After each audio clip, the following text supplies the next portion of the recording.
Bom dia, boa tarde, boa noite, amigos e amigas que vão seguindo o meu canal Abia Yala, isto é, Comunicação Popular, Nômade e Pluriversal. Vamos falar sobre as revoluções e as revoltas, né?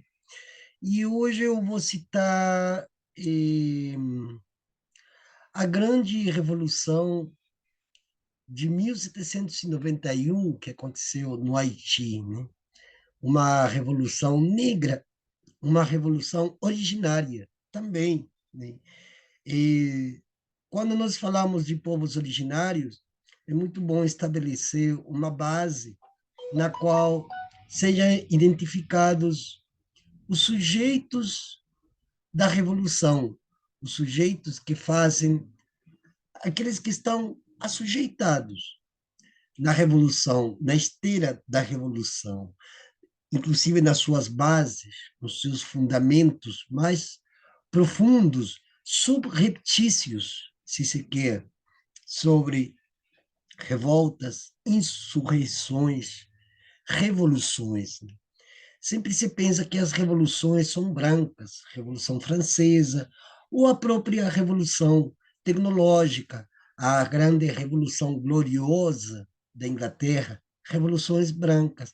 Mas quem estiveram em todas as grandes revoluções sempre foram aqueles que estão no lado dos vencidos, inclusive nós, ou mesmo até quem fala.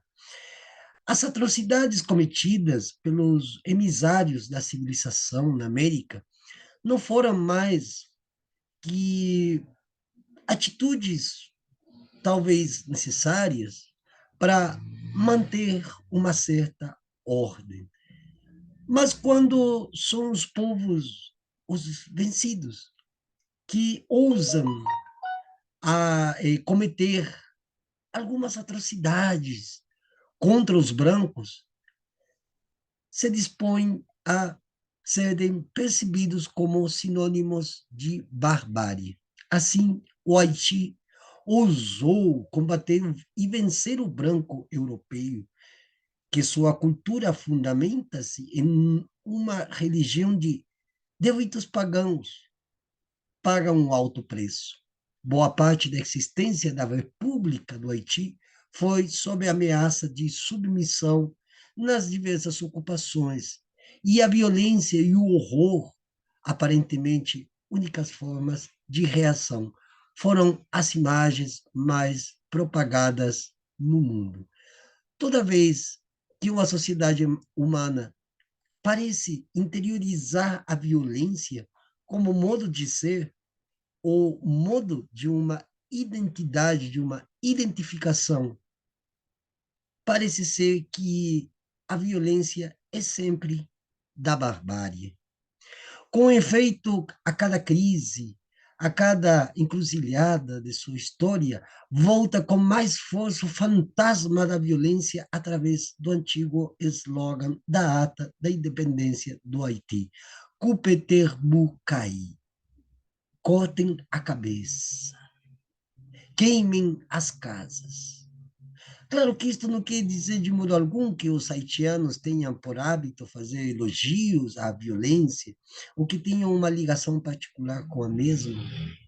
No entanto, temos que pensar que essas atitudes violentas ou supostamente violentas não apenas atravessam o modo operandi dos povos brancos ou dos colonizadores ou daqueles que trazem o sentimento de uma civilização que vita em latim.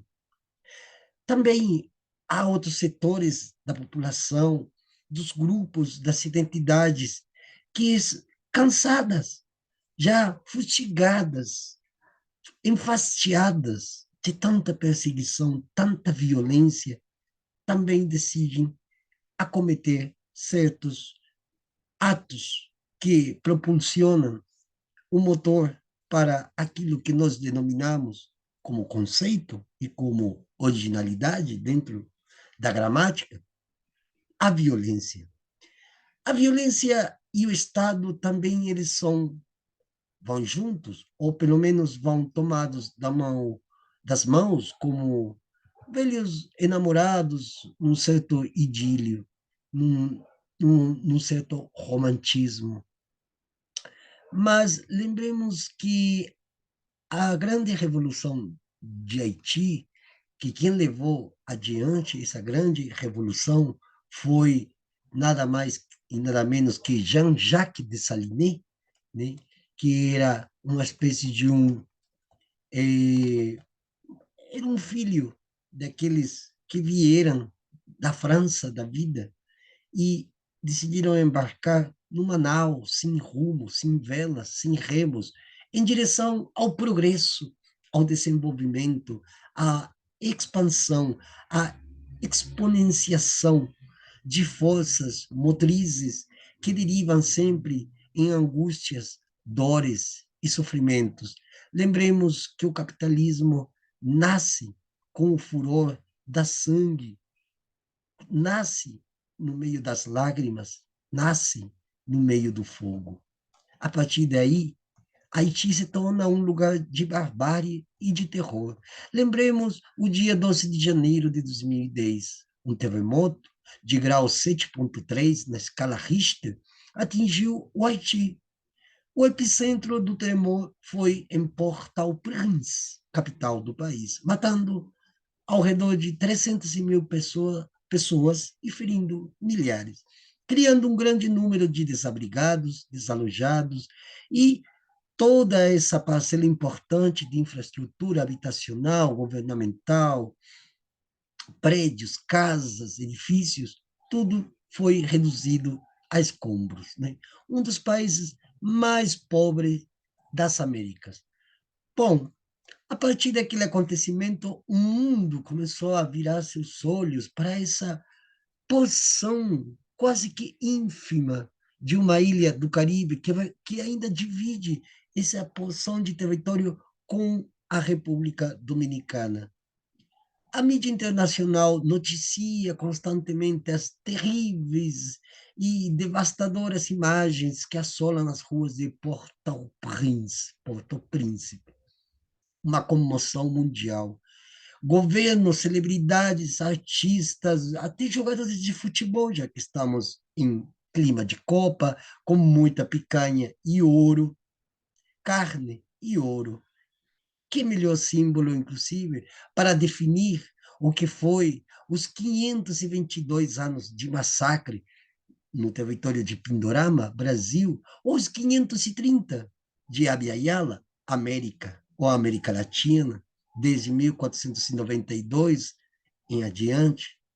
Mas, voltando ao Haiti, organizações do mundo inteiro, gente que saiu não sei de onde, fizeram acordos, né, levaram ajuda humanitária, tentaram reconstruir o país das mais variadas formas. Tudo parece estar de acordo com um fato único e insolúvel. Os verdadeiros habitantes do Haiti, que já não estão mais porque eles foram exterminados, que eram os taínos, que também dividiam a República Dominicana, e alguns outros povos do mesmo tronco moravam em outras ilhas, como, por exemplo, em Cuba, onde os taínos foram massacrados e exterminados, inclusive até seus últimos remanescentes. O haitiano, assim como os povos originários daquelas regiões, foram negados e colocados como não ser no mundo e como não ser em mundo nenhum, ou melhor, em mundo algum. Incapazes de se autogovernar, enquanto tantos outros governantes correm para disputar um pedaço deste bolo até os dias atuais, ainda assim há muitos interesses e também muitas conveniências. A ajuda internacional não se vê, não se come, não se bebe, apenas se ouve falar mediante vozes de grandes governantes, representantes do mundo, inclusive religioso. Não se come, apenas se ouve falar. Tem um artigo de um jornalista haitiano, Franz Duval, vinculada no jornal Le Nouviste, pouco mais de um mês daquele desastre, que demonstra o que ficaria evidente se nos anos seguintes e no encaminhamento dado à reconstrução do país acontecessem algumas coisas meio como que fora do molde. E aqui tem uma coisa muito interessante nesse trecho de jornal que eu percebi aqui, eu vou ler para vocês, e que justamente fala sobre os americanos, os norte-americanos, melhor, os estadunidenses. Os estadunidenses falaram primeiro, como sempre tem sido até os dias atuais.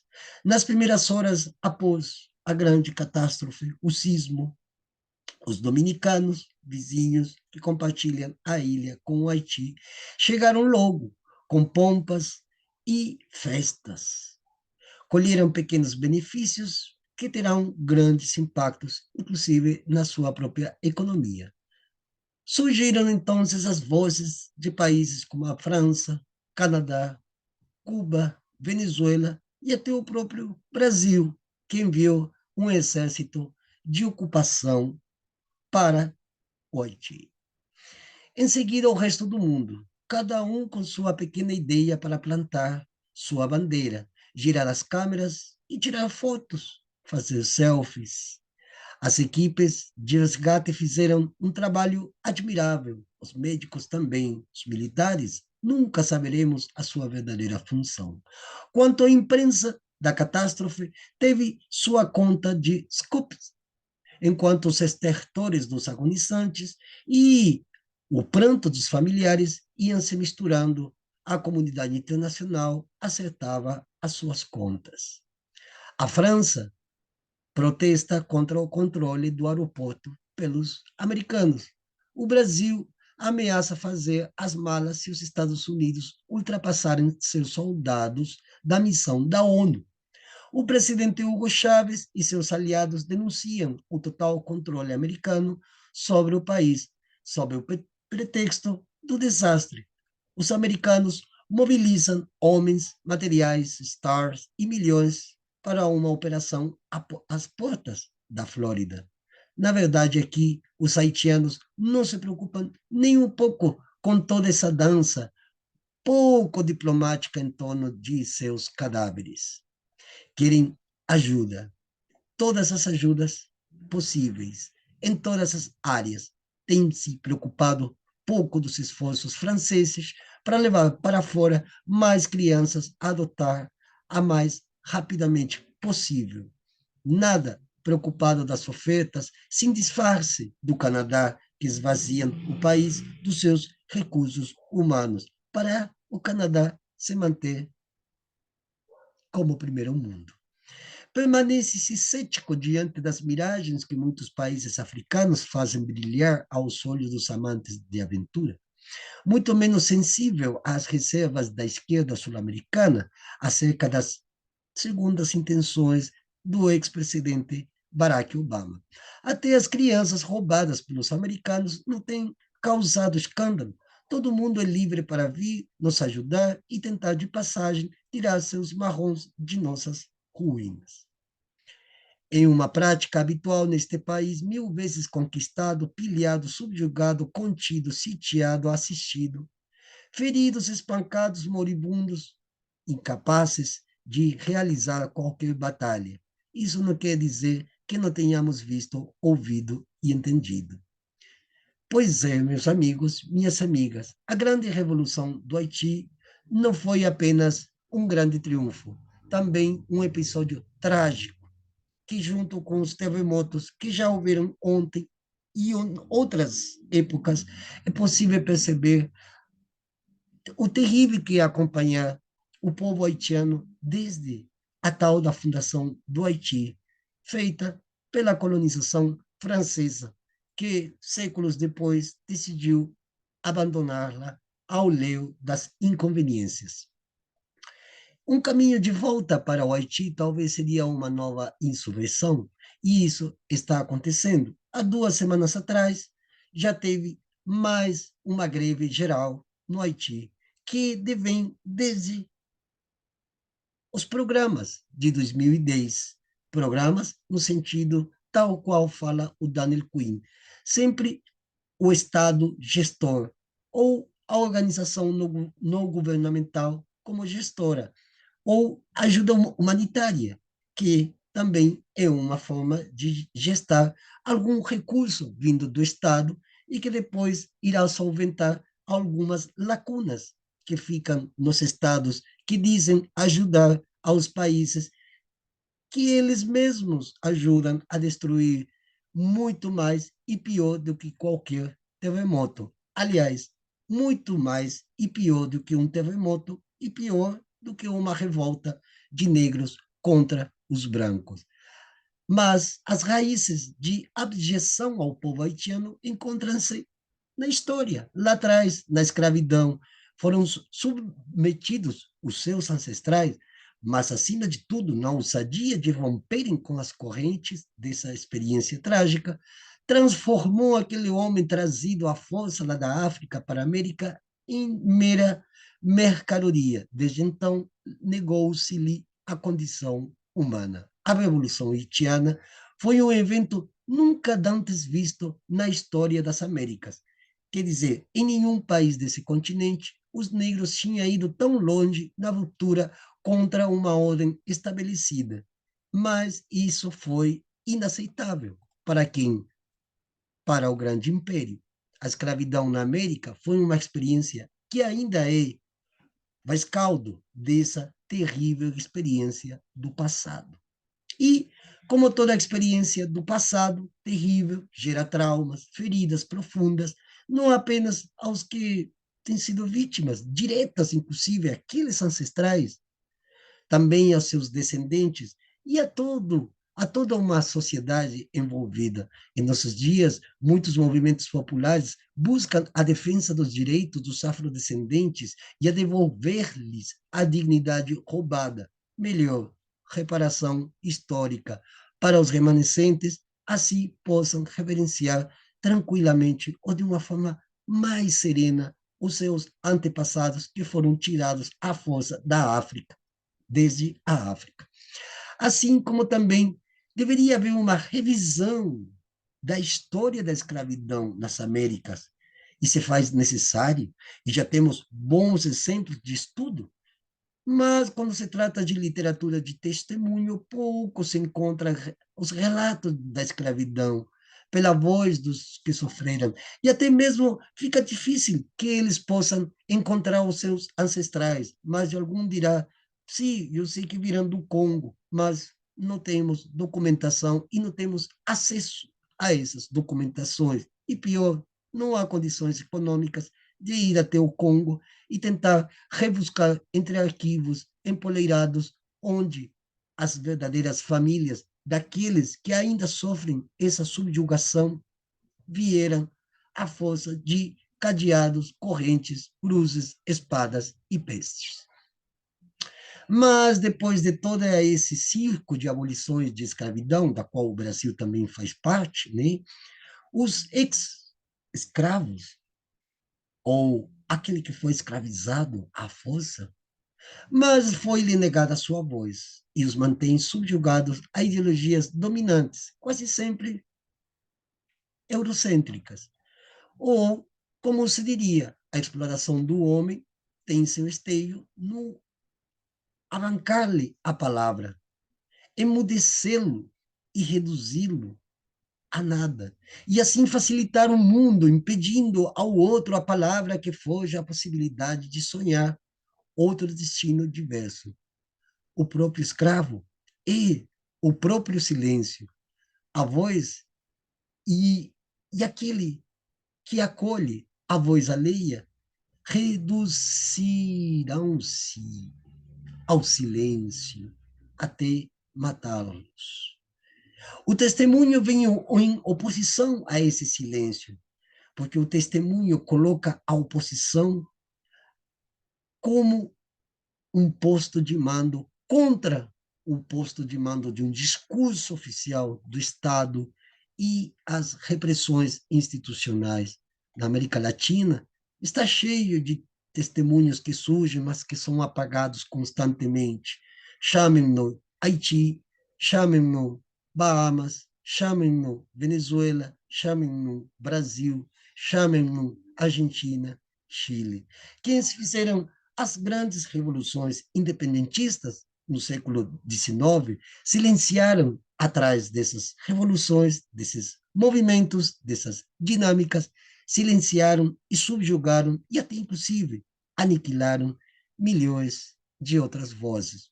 No caso de Haiti, a Revolução Haitiana objetivou algo assim como tentativa de um fim da submissão, mas o próprio termo submissão ficou restrito apenas a um discurso. Na grande retórica do Estado e nessa retórica colonial do Estado, a negação do silêncio dura muito mais tempo que apenas a prevalecência das imagens de um país miserável, com governos ditatoriais, extrema violência, fome e pestes.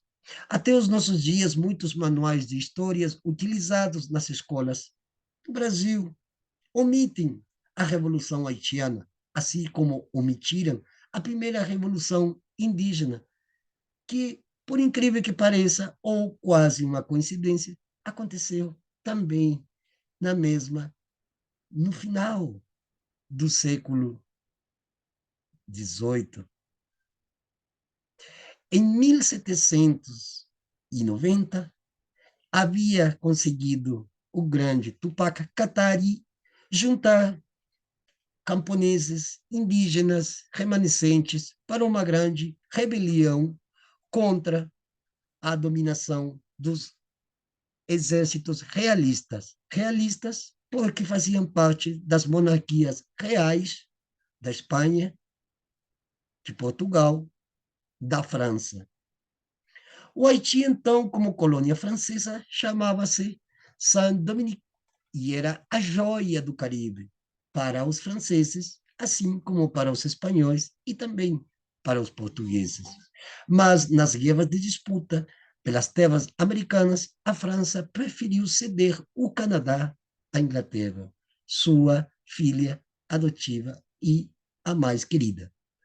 Para quê? Para poder conservar as ilhas do Caribe.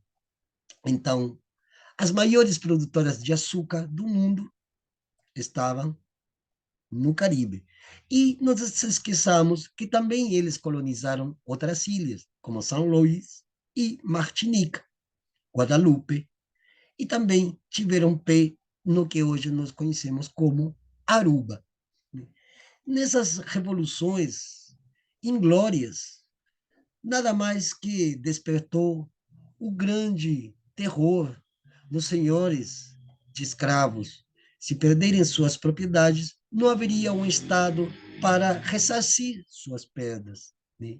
E, entre todo essa comunhão de horrores, entre toda essa parafernália de retóricas, um dia, no comum do cotidiano da escravidão, e com um ódio cada vez alimentado dia a dia, o desejo de vingança veio como se um grito homérico. E bomba, kanga fiote, kanga mumedile, kanga de kila, kanga li. Segundo James, um dos grandes pesquisadores e também grande autor sobre marxismos negros, dizia que essa canção era predileta dos mal denominados escravos nas plantações de cana-de-açúcar de São Dominique. Estava associada ao culto voodoo que prevalecia apesar das proibições dos colonos. Mas, no silêncio imposto, os escravos desenvolveram métodos de resistência que prevaleceram por anos. O envenenamento era o método preferido dos escravos. Nesse feitio, tanto as domésticas quanto os das plantações eram parecidos. E foi por esse método que, por anos, os escravos resistiram de forma silenciosa em Saint-Domingue. Dessa forma, a resistência silenciosa se manifestava no cotidiano e preparava o movimento de ganhar forma e voz. E assim chegou o dia em que a primeira insurreição foi levada adiante por François Macandaí. A partir daí, sublevações escravas eclodiram em todo São Domingos, tanto nas plantações como nas áreas urbanas, tornando-se cada vez mais potente uma ação revolucionária dos escravos. Os anos e as revoltas foram extremamente violentas, mas o ódio ancestral, alimentado pela fé nas práticas mágicas do Buru, levaram os negros a destruírem engenhos e cafezais e vencerem a armada invencível de Napoleão Bonaparte. Porém, a historiografia eurocêntrica colonial apresenta de forma muito fragmentada esses momentos da história. Portanto, torna-se difícil separar, no sentido lacaniano da palavra, o real do imaginário, nos relatos que chegam até nós pelas insurreições que levaram o Haiti à sua independência colonial. E, para terminar, o grande escritor cubano Alejo Carpentier encontra nessas histórias um real maravilhoso e, ao narrar as sublevações escravas do período colonial em Saint-Domingue, no seu romance El Reino deste Mundo, cria um realismo mágico, uma forma de contar o inacreditável. Abre aspas. Durante minha permanência no Haiti, ao me ver em contato cotidiano com algo que poderíamos chamar de real maravilhoso, pisava numa terra onde milhares de homens ansiosos por liberdade acreditaram nos poderes licantrópicos de Macandara, a ponto de que essa fé coletiva produzisse um milagre no dia da sua execução. Já conhecia a história prodigiosa de Buchman, o iniciado jamaicano. Havia estado em Cidadela La Ferrée, obra sem precedentes arquitetônicos unicamente anunciada pelas prisões imaginárias de Piranesi. Havia respirado a atmosfera criada por Henry Christophe, monarca de incrível obstinação, muito mais surpreendente que todos os reis cruéis inventados pelos surrealistas, muitos deles afeitos a tiranias imaginárias, embora não padecidas. A cada passo encontrava o real maravilhoso. A influência desse real maravilhoso já pode ser percebida nos manuais de histórias haitianos, principalmente nos relatos que exaltavam os líderes marrons. Daí, a figura de Jean-Jacques Dessalines surge, então, como o grande chefe que iria levar após o sobressalente François Marchandai, que já desde meados do século XVIII estava tentando libertar Haiti das garras das correntes ainda coloniais vindas da França. E deste modo se faz e se fez uma revolução. Lamentavelmente, os Estados Unidos, a partir dos anos 50, colocaram o seu nariz, também seu pé, seus olhos e suas armas. E a guerra continua até os dias atuais. Amigos e amigas, as insurreições nunca começam nem têm fim.